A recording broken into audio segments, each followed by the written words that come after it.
ចានេះខ្ញុំមក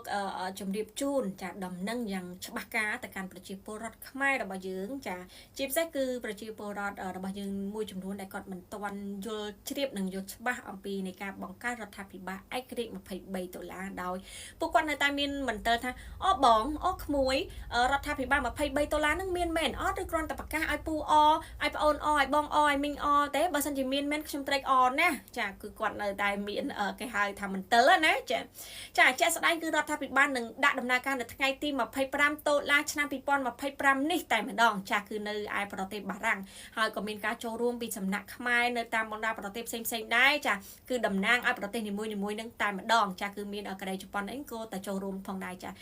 សូមប្រជាពលរដ្ឋខ្មែរទាំងអស់ទទួលដំណឹងដោយជ្រាបយ៉ាងច្បាស់លាស់ថារដ្ឋាភិបាលឯករាជ្យ$23ប្រកាសជាមាននឹងលេខរូបរាងនៅថ្ងៃទី25ចាហើយ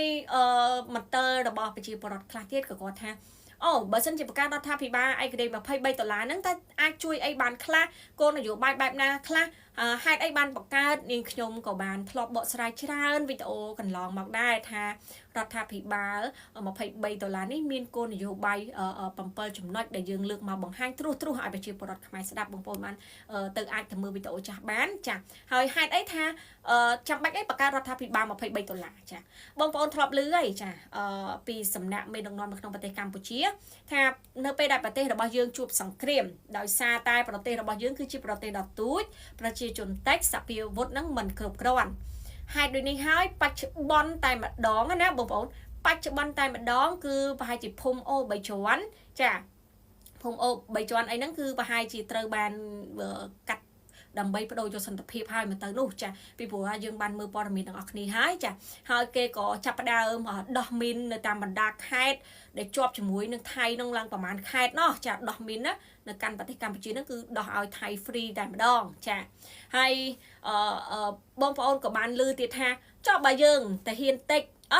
ចប្រជាជនតិចប្រទេសយើងទូចសភាវុធយើងមិនគ្រប់គ្រាន់ចុះយើងមានអាវក្រោះ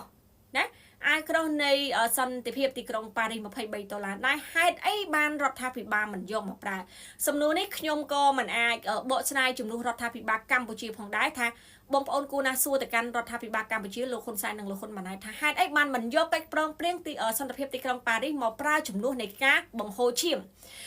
បងប្អូនប្រហែលជាអ្នកតាមដាននយោបាយជ្រាបនឹងយល់ច្បាស់ថាតើរដ្ឋាភិបាលមួយនឹងមិនបានប្រើកិច្ចព្រមព្រៀងទីក្រុងប៉ារីសប្រជាពលរដ្ឋខ្មែរជាច្រើនដែលយល់ជ្រាបថាយើងមិនបាច់បហូរឈាមទេឲ្យតែយើងព្រមធ្វើទៅតាមកិច្ចព្រមព្រៀងសន្តិភាពទីក្រុងប៉ារីសពេលនេះយើងបង្កើតរដ្ឋាភិបាល$23នេះគឺយើងធ្វើទៅតាមសម្លេងប្រជាពលរដ្ឋអ្វីដែលប្រជាពលរដ្ឋចង់បានចាអ្វីដែលប្រជាពលរដ្ឋកំពុងតែទៅថាទន្ទឹងរង់ចាំគឺយើងនឹងធ្វើទៅតាមសម្លេងប្រជាពលរដ្ឋនឹងធ្វើទៅតាមស្មារតីនៃកិច្ចព្រមព្រៀងសន្តិភាពទីក្រុងប៉ារីស$23ចា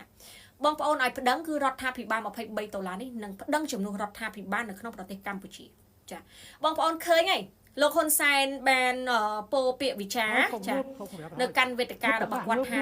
បើអាណាហ៊ានងើបមួយវាយមួយតែម្ដងណាចានេះគឺជានយោបាយបែបហិង្សាដោយគាត់មិនបានចាត់ទុកប្រជាពលរដ្ឋខ្មែរហ្នឹងគឺជាចៅហ្វាយរបស់គាត់ទេចាគាត់បានចាត់ទុកខ្លួនឯងគឺជាចៅហ្វាយរបស់ប្រជាពលរដ្ឋខ្មែរវាខុសប្លែកពីរដ្ឋាភិបាល$23រដ្ឋាភិបាល$23គឺដើរគោលនយោបាយបញ្ច្រាស់ពីរដ្ឋាភិបាលនៅក្នុងប្រទេសបច្ចុប្បន្នប្រូពីការងើបមួយវាយមួយទៅជារងគ្រោះម្នាក់សង្គ្រោះម្នាក់ណាចារងគ្រោះម្នាក់គឺយើងនឹងសង្គ្រោះម្នាក់តែម្ដងចាសំខាន់ណាស់គឺសម្លេងប្រជាពលរដ្ឋខ្មែរគ្រប់គ្រងតើតែសម្លេងប្រជាពលរដ្ឋខ្មែរគ្រប់គ្រងកាន់តែខ្លាំងនោះឥទ្ធិពលនៃរដ្ឋាភិបាល$23នឹងមានសន្ទុះកម្លាំងប៉ុណ្ណឹងដែរចាបើបងប្អូនចង់ឲ្យរដ្ឋាភិបាល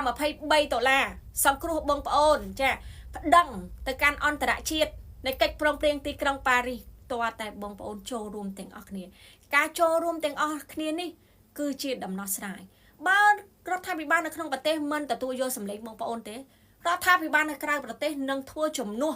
រដ្ឋាភិបាលនៅក្នុងប្រទេសទៅតាមអ្វីនឹងសម្លេងដែលប្រជាពលរដ្ឋខ្មែរចង់បានចាខ្ញុំអាចបញ្យល់បញ្ជាក់បងប្អូនយ៉ាងច្បាស់បែបនេះតែបើបងប្អូនចង់ដឹងនិងចង់ច្បាស់ជាងនឹងបងប្អូនចាំ